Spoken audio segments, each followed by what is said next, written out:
If we write things out of anger, what are we in that moment? Angry. If we write things out of love, what are we in that moment? If we write things out of regret, what are we in that moment? So you can hear underneath Paul's words. Are you there? Okay, I'm just trying to fill space now.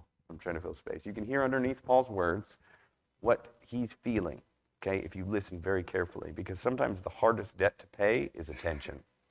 The hardest debt, oftentimes, to pay is attention. And you're listening to the heart of an apostle as he writes to the church in Rome, where John Mark, the man that he didn't see grace in, is now residing. Okay? So listen to how beautiful this is. And imagine if you were John Mark, how this would penetrate your heart. So he says, "Let not sin, therefore, reign in your mortal body, to make you obey its passions. Do not present your members to sin as instruments for unrighteousness, but present yourselves to God as those who have been brought from death to life, and your members to God as instruments for righteousness. For sin will have no dominion over you, since you are not under the law, but under grace. What then? Are we to sin because we are not under law, but under grace? By no means. Do you not know that if you present yourselves to anyone as obedient slaves..." Oh, my page is stuck. "You are slaves to the one whom you obey, either of sin, which leads to death, or of obedience, which leads to righteousness. But thanks be to God that you who were once slaves of sin have become obedient from the heart to the standard of teaching to which you were committed. And having been set free from sin, having become slaves of righteousness, I am speaking in human terms because of your natural limitations. For just as you once presented your members as slaves to impurity and to lawlessness, leading to more lawlessness, so now present your members as slaves to righteousness, leading to sanctification." Okay, so I know I'm going to have to connect a whole lot of dots here for you guys to see this. It's hidden right in here. Like, it's beautiful. It's beautiful. But I think, okay, this is just a hunch. This is just a hunch. But I think as Paul writes this, he's thinking about his friend Barnabas, who's gone now. He's been martyred. And he's remembering the position that he held at the beginning, where it wasn't about righteousness. Because if you think about Paul's life, what was it about? His zeal. Well, underneath it, zeal a lot of times can be selfish, can't it? Because I'm right and everyone else is wrong. And you can move in that direction, and you can fail. See, what a lot of people don't recognize is when Paul uses this word sin, right? We have an English equivalent to it, but we always throw out the English equivalent, and we just want to say sin. But the English equivalent is failure. When you fail to do something, that's sin. When you fail to act like God in the world around you, the creature that you are was created in the image of the compassionate God, right? Full of grace, abounding in steadfast love, righteousness, truth, justice, all those things. When you fail to reflect that image into the world, guess what? You failed. That's what sin is failure. So with that in mind, when Paul says, "Let not sin therefore reign in your mortal body to make you obey its passions," okay? So a lot of times, we want to equate sin to something outside, right? But Paul, right here, if you look, he says it's something from the inside that comes out. Because what is it? It's sin in your mortal body. It's not outside. It's something that comes from within, okay? So like if you listen to James, James says that, hellfire itself, where does it come from? Our tongues, doesn't it? It comes from within us. It comes from our hearts. Like Jesus says, what is it? What is it that defiles a man? Is it what we put in or what we send out? Okay? So when one acts with zeal, thinking of their own See, and that's the funniest thing, because self-righteousness is an oxymoron. Did you know that? You know what an oxymoron is? Like military intelligence or awfully good. When people say things like that, it means nothing. Self-righteousness means nothing. It just means that you're selfish. That's all it means. And when you're selfish, what are you failing to reflect in the world around you? You're failing to reflect God in the world around you. So Paul says, let not sin or failure therefore reign in your body. Okay? So what does that mean? It means that the failures, my failures should not determine who I am. Does that make sense? You guys with me on that? My failures in life should not determine who I am. Because he moves on with that same line of thinking, and he says, to make you obey its passions. Because what do we do when we fail? Like, you think about it. Think about, let's do something that everybody does. Like one of those little white lies. Like, I wanted to elevate myself, right? In front of an audience, I wanted to say how awesome I was, right? Or I want to say how great I was, right? Like Luke doesn't allow Paul to do that in Acts chapter 15. If you guys read that chapter, Luke does not allow him to elevate himself. Because that's a little white lie. It's like, oh yeah, well, I can do this, I can do that, I'm capable of all these things, but yet I've never failed ever once. And I'll show you a person who has never failed in their life is a person who has never tried to do anything. A person who's never failed is someone who's never tried to do anything.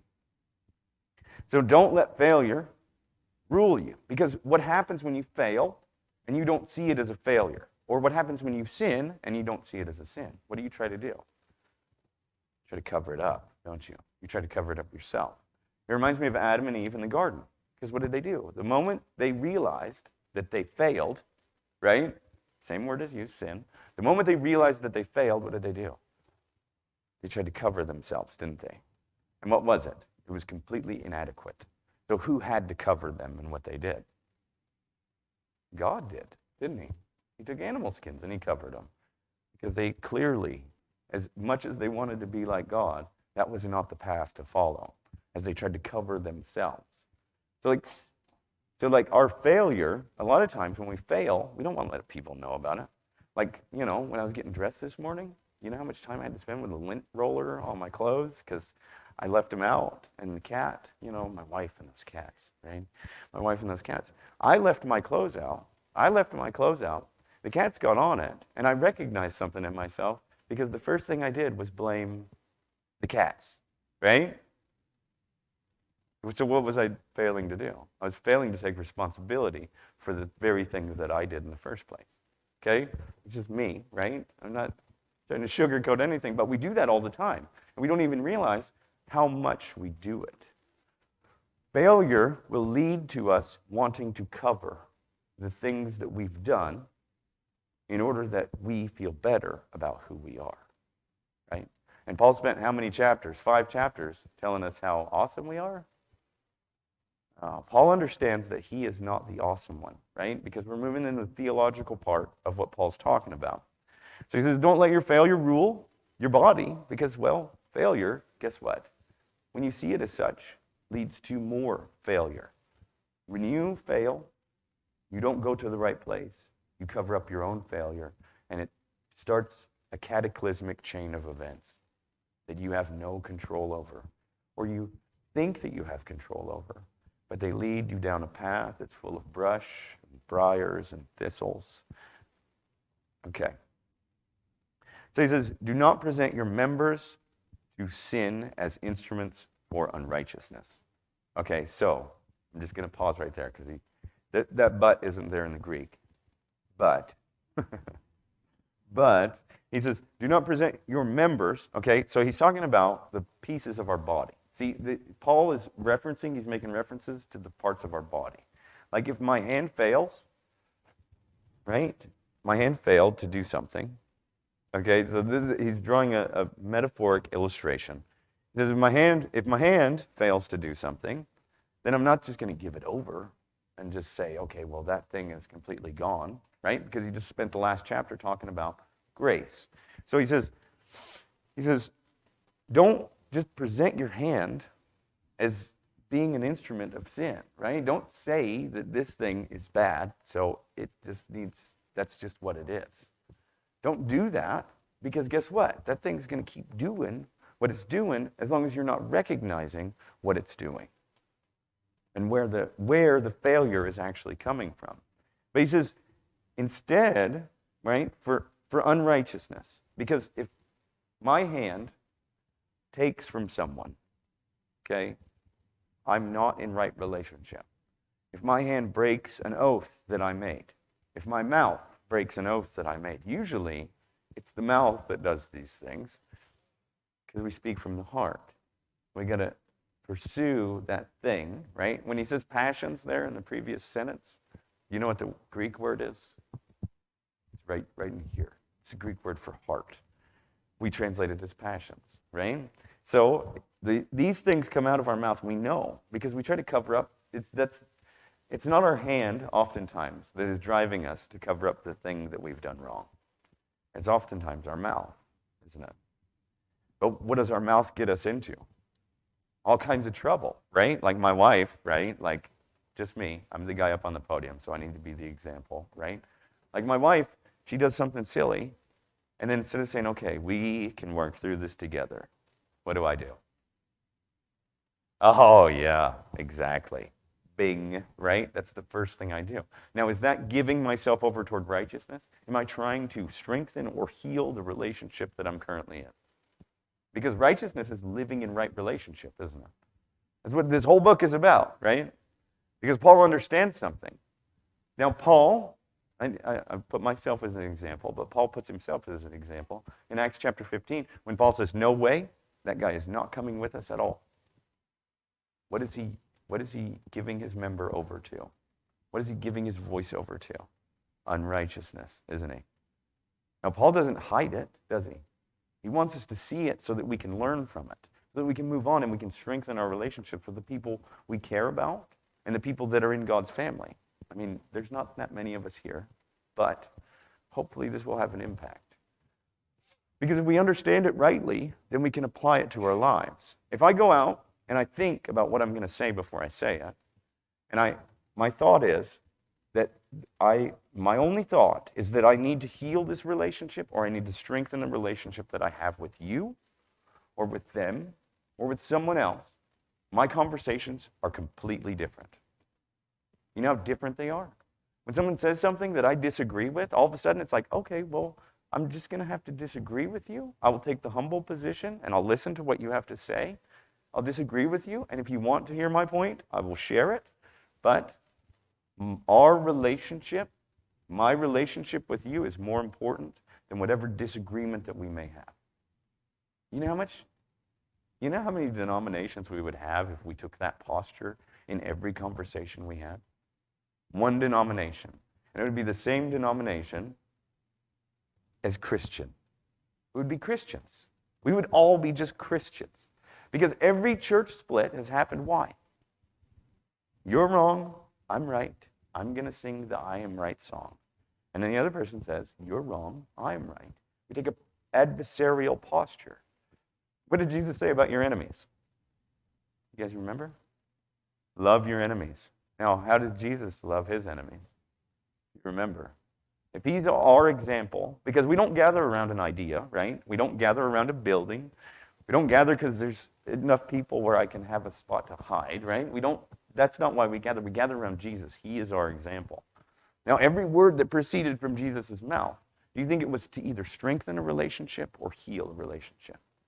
Every word that he ever said was righteous. Now, think about that. Every word that he ever said was righteous.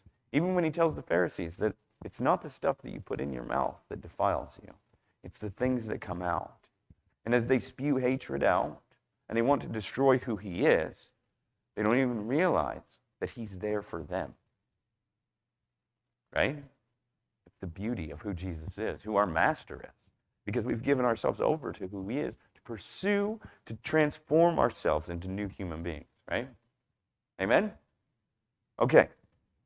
So let's get past the but here. I mean, yeah, lightning speed, right? Lightning speed. So he says, but present yourselves to God as those who have been brought from death to life, and your members to God as instruments for righteousness. So now, with all that said about the mouth and the hand, right? Present yourselves where? When I speak, okay, I'll try to explain, okay? And if you guys don't follow, you can throw rocks at me or whatever you have to do. But when I speak and I want to heal my relationship with Susan, right? And I want to heal our relationship. If we were in wrong relationship and I had done something, because God knows what I'm capable of, right? You don't know, but God does. And I damage the relationship in some way. Like I say, I don't like yellow. She's like, oh, yellow is my favorite color. I can't believe you argue, right? Argue back and forth. And I'm like, yellow, well, that's just this and that. When I try to heal the relationship and I humble myself before her and I say, listen, yellow is not that important to me. What's more important to me is our relationship and that we can communicate to each other and help each other every day. Who am I presenting myself to? Humbly. Am I presenting myself to her humbly, or am I presenting myself before God humbly? The beauty of it, because that's what Paul says here, doesn't he? Look at it very carefully. Present yourselves to God, because that's what we do. What's the greatest commandment? Love God with all your heart, soul, and strength, and love your neighbor as yourself. And who's the first in the kingdom? Is it the one who takes the stance and says, nope, baptism's got to be this way? Is it that one? Is that the guy who's living righteous? The guy who covers himself with the fancy hat or whatever it is that they put on themselves to make themselves look like they have some kind of authority over you, because their pursuit is for power. We have to be able to recognize those things. Some people want power over us, and they want to rule over us, right? Some people want the best for us. Like when I look at my children, do you think I look at my children and I say, well, I guess you guys are going to listen to everything that I have to say because I'm right and you're wrong? Do you know some parents take that posture? Some parents do. And other parents, they do say that, but they realize that it's for the benefit of their children. I always like to frame it because I have 3 teenagers at home, and anyone who's raised teenagers knows that teenagers want to break that relationship because they want to be independent people, right? They turn into cats. They go from dog people to cat people. I can't remember if it was Skip Heitzig or somebody who said that. They go from dogs where you come home from work, you're covered in dirt and mud and just sacrificed all day, and they're like, Dad, yeah, great. And then when they become teenagers, you come home covered in mud and dirt, and they're like, oh, it's Dad. He's going to give me a lecture or tell me something, right? Or he's going to tell me that I did something wrong. Great. Right? Because they want to break the relationship. That's what they want to do. So, with that said, he says, you present yourself to God.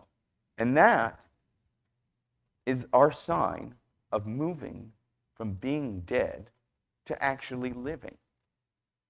Did you know that? That when we seek to heal the relationships in our lives that are broken, because I took the stance that I'm right, because I think that I'm right about everything. You know, 90% of the time when you think that you're right and you put your foot down and you draw the line in the sand, you know where Jesus is standing? On the other side of the line. He's standing with the person that you think you're right against. You know the only person who's ever existed who has the right to draw the line in the sand. Do you know who that person is? Jesus. And he can write down everything you've done wrong. But he doesn't. Why? What does he seek more than what we seek? Righteousness. It's to live in right relationship with us. Why do you think a lot of times, like when I pray those prayers like, Father, I'm just not strong enough to do these things that you've asked me to do. This burden is too heavy for me to bear, right? Just like Cain said. I can't do this. I'm not strong enough. And I just hear silence. What do you think he's doing? He's giving me the opportunity. He's giving me grace because he sees the potential in me. That's why he put the burden on me in the first place. You guys with me still? Okay, good. This is a deep train, right? It's a deep train of thought. And it's important, I think, that we understand this. Because Jesus lived in right relationship with us from the beginning. Yet we were all like teenagers, and we were like, no, I don't want to be like that, because look at all the burden and responsibility that I have to bear in my life in order to be that person. I have to literally be like him and carry the sin of the world. I don't want to do that. I'm going to go play video games, right? That's what I want to do. I'm going to just go work in my garden and stay away from people because I know what people do. I'm a person. I know how terrible I am. I just want to stay away from people and hide in my corner and read my book and think that I'm in right relationship with God when you, in isolation, are in the farthest place from God. Do you know that? A monk in a monastery is no closer to God than Mother Teresa in the slums. Mother Teresa is actually closer, because she's seeking to establish those relationships with other people. Because you would be surprised. You would be surprised how much influence you have over the people that are just in your immediate circle, and how they look at you, and how they favor you, and they see the potential of the person that you are. And sometimes, when you start to realize how much people hold you in high regard, you want to run away from it. You want to say, they don't even know what kind of person I am. That's what I've said before. If you knew how weak I was, you wouldn't listen to a single word I had to say, right? Think about this on the lines of relationship.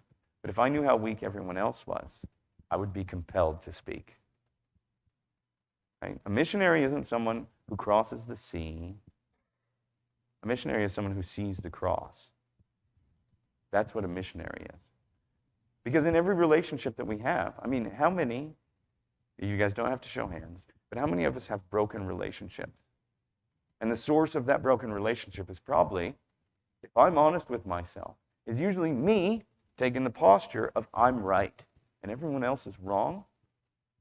And I. God, why can't they just see what I have? I. You guys ever done that prayer and then got knocked off your horse and blinded? Where you're like, God, why can't they just see what I have to give them or what I have to offer? And you throw in all those eyes, and then God's like, okay, if it's all about you and your story, here you go. You've completely missed the point. You failed to reflect who I am in the world, so let's show you how hard you failed. Because your perspective, you're blinded. Because you pursue, you are knocked off the horse. Right? Why do you think that happened at the Damascus Road? You think Paul remembers all that stuff? Do you think in the moment when him and Barnabas had that argument, do you think he remembered? Probably not. Do you think he's remembering it right now? As he talks about how we should live righteously with one another. Because he's going to move in chapter 7. And he's going to take it out of the realm of how our righteousness toward one another is how we present ourselves to God. It's how we ourselves, as we seek to heal those relationships, are actually healing our relationship with God. We don't even realize how powerful that is. We have children who run off. We have children who don't listen. Why? 90% of the time, like me and my youngest son. Just an example real quick. I know we're running out of time, and I'm going to try really hard to get through this next paragraph. But my youngest son, he's a very independent spirit, all right? And I love my youngest son, I do. And he has this tendency to pick on Dad. He's like, Dad, you look like a train conductor. Dad, you should go work at Dollywood because you look like one of those guys on the train. Dad, you're getting fat, right? And he's always criticizing me, right? That's my son. That's what he does. And I love him for it because he keeps me sharp. Without it, I would think that I was the most awesome human being on the planet, but he keeps me humble, right? So my son, I say something to him, or I say something, out of anger, and it's like this divide develops between me and my son, first of all, because he doesn't want to talk to me. I mean, what I have to say that could possibly heal the thing that I just did, because he's just a kid, and I'm an adult, and I should know better. I have to own my thing. But there's also a divide that I notice whenever me and my son have these big fallouts, because our personalities are, I'm Dad. I'm supposed to be the authority in the household, put my foot down, right? And he's the little rebellious teenager. But whenever we have these squabbles, right? We have these little squabbles and we have these arguments. I feel like I also get disconnected from God. And I think that's his way of showing me that my relationship to my son is just like my relationship to him. And if I can't maintain that little relationship, how am I ever going to obey what he has to say? See what I'm saying? How one reflects the other. And if I can seek righteousness with my son and right relationship with my son, guess what? I'm exponentially changing the environment around me, because now my son, guess what he learns in the process? Because he's just a child. He learns what's the most important thing in life. And it's not about what kind of car you drive. It's not about how much money you make. It's about the people you care about and the people you put around you. Because if you have a good enough why, this is the one thing I've learned as a father. If you have a good enough why, you can suffer anyhow. Right? So Jesus had a good enough why. You guys are sitting in this room. We're all sitting here together because we are the why. He suffered the how. Now we just have to reflect that to the people we care about, the people we meet, even strangers, because they have the potential of becoming brothers and sisters, don't they? Or sons and daughters, however you want. They have the potential of being adopted into God's family and sitting right next to you, right here, learning the same things and learning how to live righteously. Because righteous doesn't have to do with, how I wear my tie. It has nothing to do with it. Righteous has to do with how and where I look to the one who covers me, the one who covers the things that I've failed in. So when he says sin, the failure that we have, we look at this thing as, I've failed my whole life. How can I succeed? Right? Like, this is every self-help guru, right? They steal this from Paul right here. They steal this from Paul because they say, look inside of yourself, because you have to change. If you see failure all the time, guess what? You have to change who you are. But how can you change who you are if who you are is all that you've ever been? See, there's a law in science that's called the second law of thermodynamics. I'm probably going to bore you guys with this one. But the second law of thermodynamics says that any ordered system tends to disorder. Like if you have a tennis ball, right? It's an ordered system. It's a bunch of molecules that are put together in the shape of a tennis ball. And if you leave that tennis ball sitting out in the sun and you don't act on it, you don't take care of it, you don't do anything to it, guess what happens to the tennis ball? It deteriorates back into its original form. Okay? So, like every relationship, guess what? It has the tendency to do the same thing. A force has to act from the outside in order to keep the order of the thing that it is. It can't come from inside the tennis ball. The only thing that comes from the inside of the tennis ball is deterioration. That's why you have to surround yourself with people who are like-minded, because what do we do to each other? God has surrounded us with people, with our family, who's just like us, in order to maintain who we are. And if we seek to push those people out of our lives, what are we actually pushing out of our lives? Our own life. Because our life exists in the people we surround ourselves with. Because if I didn't have you guys, and I just had my family, right, how much, like Paul says, how much more, right? How much greater is that? If I can look at my family, I can say, well, the way that I see this chapter in Romans is the way that I should live my life toward my family. That everything that I do should be centered on maintaining the relationship so that it doesn't collapse in on itself. And every time I reach out to somebody, that my reaching out shouldn't be from a perspective of you're wrong and I'm right. It should be from a perspective of I care about the relationship more than anything else. You think God cares about the relationship he has with you more than he cares about being right? Absolutely. Why else would he come here in the first place? To show how much he cared. Because if it was about being right, there would be a thundercloud that come out of the sky every, generation? And said, you guys are all wrong, wipe out half of you, and then return back into the sky. right? Because that's how he dealt with us in the beginning, wasn't it?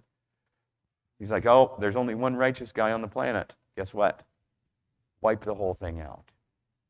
But God showed us that he cares.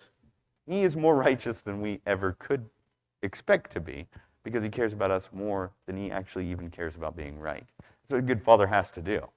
You know what? You have to care about your children more than being right. And that's one of the hardest things for me to learn. I'm still working on that one, guys, so have some mercy, okay? So I do that. Glad my kids aren't here because they'd be like, Dad, you do that stuff all the time. You say that you're right and we're wrong, and you throw that, and they'd throw it right back in my face, and I'd be like, yeah, now who's living unrighteous, huh? And then we'd get into a big argument about it. And you'd see all my family stuff aired out right here in front of 6 of you, okay? So, well, there's 8. I don't think those 2 are listening back there. But anyway, so see, he's saying, okay, so if failure, we don't let it reign, like rule over us. That's how he starts this thought process. And look how he ends it in verse 14. For failure will have no dominion over you, since you are not under law, but under grace. What is it that rules over our lives?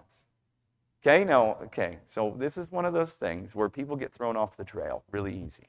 And I care about you guys, and this is important. It's important to me. So if it's not important to you, I'm sorry, okay?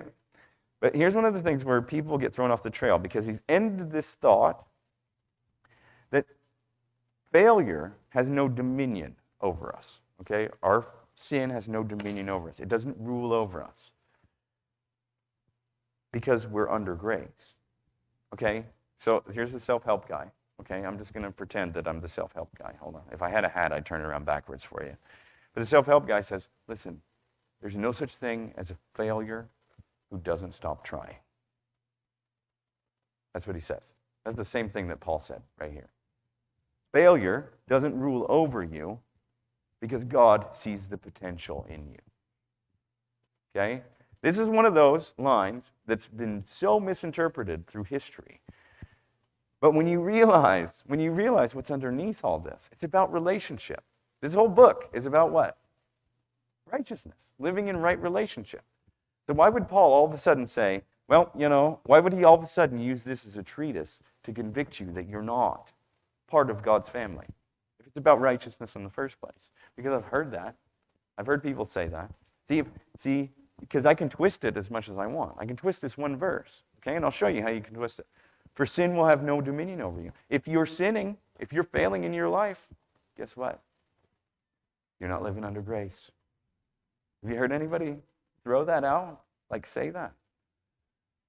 But here's what Paul is really trying to get across to us all who have the thick skulls, is that failure doesn't rule over us because God sees the potential in every one of us. Because we always have a place to go, don't we, when we fail? When we fail to reflect God's image. Because Paul's already said that to us, hasn't he? He said all of us have failed, haven't we? We've all failed and fallen short of what? God's glory, which is long Hebrew or long Greek for identity. We've all fallen short of God's identity. We've all failed to reflect his image in the world around us. So sin, our failure, has no dominion. It doesn't rule. I, as a follower of Jesus, am not defined by my failure. And you shouldn't be either. Because you will fail. You know what? You will fail. You'll fail to uphold those relationships, the people that God's put into your life, so that you could show them who he is. That's the objective. You know why God brings people into your life? So you can show them who he is. Not who that old man was back in the last paragraph, right? You can't. That's not what he brought him into your life for. He brought him into your life to show him who he is. So you're supposed to be his reflection. And guess what? You're going to fail to do that. But guess what? That doesn't rule over you. Because grace sees the potential in the person you are. Because you are being transformed. Right? Paul uses that in Corinthians. You're being transformed into another person. Not the person you were, but the person you will be. God sees the person you will be. He sees his son. And that's the person we're being transformed into. So he moves on, and if that is a treatise, if 14 is a treatise on how terrible of human beings we are, then someone has clearly missed the point of what righteousness is in the first place. Amen? But it's about us and how we see our failure. Because how is this failure? Where am I going? Is this going to be the failure that transforms me into stop saying that I'm right all the time and putting my foot down and telling everyone else about how wrong they are? Because I know who is the only one who can draw the line in the sand. And if I could reiterate that a million times, because every day that sun rises, I have to remind myself that I'm not the one who draws the line in the sand. I'm not the one who draws the boundaries where the oceans go. That I am not God. That God is God. And he's the one who's right. And if he's right, all men are liars. Well, he said that already, didn't he? So when I take that stance, that posture of I'm right, then what am I doing? I'm failing to do something. I'm failing to reflect God's image in the world. Because God never does that to me. He never puts his foot down and draws a line in the sand and says, Adam, you cross this line, there's no more grace. He doesn't do that. He waits for me. He waits for me as I'm feeding the hogs, doesn't he? He waits. He knows. He knows that in his house it's way better than feeding the hogs and sharing their food. But the beauty of the prodigal son story is that, you could take some of them hogs with you and bring them back to dad's house, right? So he says, so here he moves on with the thought process. Okay, now I hope that clarified this next thought process, because he says, what then? Are we to sin because we are not under law but under grace? By no means. Okay. So that's good, right? Because he's opened both thoughts. If you remember, the first thought he opened, are we to continue in sin so that grace may abound? So should we continue to fail so that God can continually see the potential of who we are? No. No. If you look at your text, a lot of times it has like a exclamation point, an asterisk, a parentheses around it. It throws as much emphasis as it can. Bold, If they could make it stand up off the page, they would. Because that's the Greek. It's a big, long word. It's like 4 words slammed together. Like, no way, no how, no what, nothing, right? It's like adding every negative adjective to one word and then throwing it out there. That's what he means when he says certainly not. Like I don't want to blow up the speakers, okay? So when he says that, it's certainly not. So he says, do not present your members to sin. I'm sorry, I lost my place. He says, do you not know that if you present yourselves to anyone as obedient slaves, right? He says, you are slaves of the one whom you obey. Either sin, which leads to death, or of obedience, which leads to righteousness. Okay? So, what is sin? Is failure. What are we presenting ourselves to? Is God selfish? No. Are you presenting yourself to your own empire of building who you are? Okay? Or are you presenting yourself obedient to the people around you you care about? Because our relationships with the people we care about around us also reflect our relationship with the God we have above us. Right? We're all merely reflections, echoes of the God who created the universe. Unless we're not, and then we're shadows. And we cover over those things. We darken them.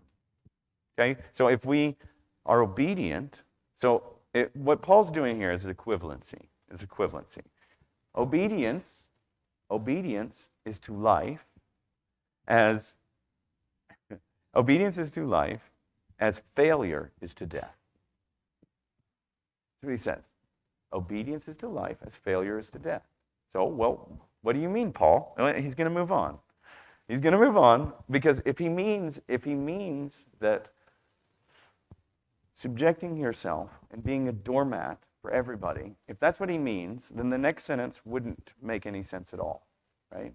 If that's what he means, is just being a doormat for everybody, because that's not what I want to get across here. that righteousness, our relationship with other people around us, should be first and foremost. But if it means that we've got to lay down, if it means that we got to lay down and become a victim, then this next sentence would not make any sense whatsoever.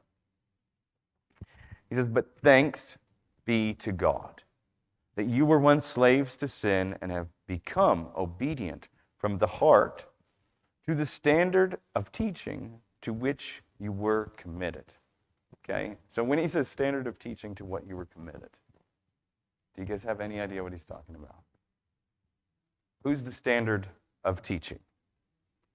Why do you call yourself Christians? Because Jesus is the standard that we all look to, right? We've committed ourselves to that. Obedience to who he was is what leads to life. Obedience to who we were is what leads to death. So he's the one who draws the line in the sand. He's the one who separates the waters from the waters. He's the one who makes the dry land appear. And yet, for some reason, we want to keep going back and thinking that we're the ones who are right because I took this one piece, this one passage, out, completely out of context, right? Because the terrible thing that people do to Romans is they take the first chapter and they completely remove it from the rest of the book. Because what is Paul trying to do? What does Paul do with every letter that he writes to every church? If you sit and you take the time, which you'll be better for it, and you read any one of the epistles that Paul wrote in the New Testament, he realized something early in his career, right? Early in his career of church building. Is that every time he'd build a church, they'd start to squabble, separate. Do churches still do that today? Absolutely. Because what is it that they put? What is it that they put as their highest order in the church? Is it Jesus? Or is it them being right? Well, I mean, there's this lady who was caught in adultery, and, who was right? No, and Paul's already said it. If God is true, then all men are liars. So who am I to say that this is where the line is and you can't cross it? Jesus is the one who says it. What authority do I have over your life? I don't have any. I can influence you to see the world in a different way, see the relationships that you have with the people around you in a different way, to seek first the kingdom of God, right? Blessed are those who hunger and thirst for what? Righteousness. For theirs is what? Because they own it, right? Every word that proceeded from Jesus' mouth was aimed toward being in right relationship with every one of us sitting here in this room today. I'm running out of time. So, why on earth would we ever say anything that would damage the relationships we have with the people around us? Because we do it, don't we? Exhibit A, right? He's standing right up here. I do it all the time. I got teenagers. It's easy. It's easy with teenagers. So easy. You don't even have to think about damaging the relationship you have with teenagers. You don't have to think about it. Because all they want is independence. And if I can humble myself, because when I try to establish that relationship with my teenager, who am I humbling myself before? Is it the teenager? No, it's God, isn't it? Because that's what he says. He says, present yourselves obedient before God, righteous, living in right relationship. Because here's the one thing I can't do. I can never love God more than I love my worst enemy. You know that? You can never love God more than you can love your worst enemy. Because if our relationships are a reflection of who we are to God in the world around us, then we have to evaluate the people that we've left behind, the people that we've disregarded, the John Marks of the world, right? The ones who we were like, oh, I don't see any potential in that person. Where we didn't have grace to see what that person could be. And I don't know where you are today, because I'm running out of time, so I'm going to have to close. But when he says I'm speaking on human terms because you don't have the discretion yet to understand how God is acting every day in righteousness toward you. And every day, if you choose to or not, whether you're going to eat from the tree of life or the tree of you know what's best, right? That's my rough Hebrew translation. The tree of you know what's best or the tree of God knows what's best in my life. Every day, either you move farther away and you become a shadow of who you were or who you are, or you move closer to who he is and you become more like who he is and less like who you were. You're not shadow, but you're salt and light. Because if we don't, see, Paul lived his life, Paul's whole life. Like we talk about how great the Apostle Paul is, right? But Paul realizes he messed up. He knows that he did. He knows that he did, because every church he planted, guess what happened? They split apart, just like his relationship with Barnabas did. Because Paul, in his zeal, always took the stance of, I'm right.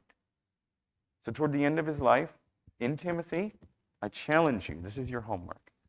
Find where Paul talks about John Mark. Because I think that was the last letter that he wrote to Timothy before he realized how close God was to him and the relationship that he truly had with God was God-centered. Because God lives in relationship to us. We know because of the price he paid on the cross. We know that he cares more about our relationship with him than he does with anything else that we put around us. Whatever your house is, whatever your car is, guess what? He will remove it if it gets in the way of the relationship. And that's the best God to have. Because that means that he truly cares. Right? And not only did he die for us, but he came back for us. Now, if that's not righteousness, I don't know what is. And if that's not living in right relationship, I don't know what is. The willingness to die for the person that I am. Do you guys know me like he does? No. Do I know you like he does? No. But I do know that he cares about each and every one of us more than I ever could. So, hunger and thirst, right? Hunger and thirst. Because the relationship is what it's all about. And if we miss that, we miss everything. If we miss how much he cared for every one of us, then we've lost every piece of wealth that he ever gave humankind. So I'll just end with a word of prayer. I hear the rumbling coming from the foyer there, right? And I get distracted easy. You could tell my words are getting choppy. But anyway, if you have comments, questions, rocks, rotten vegetables, you can throw them at me. I'll take it. I'm not here to draw lines, but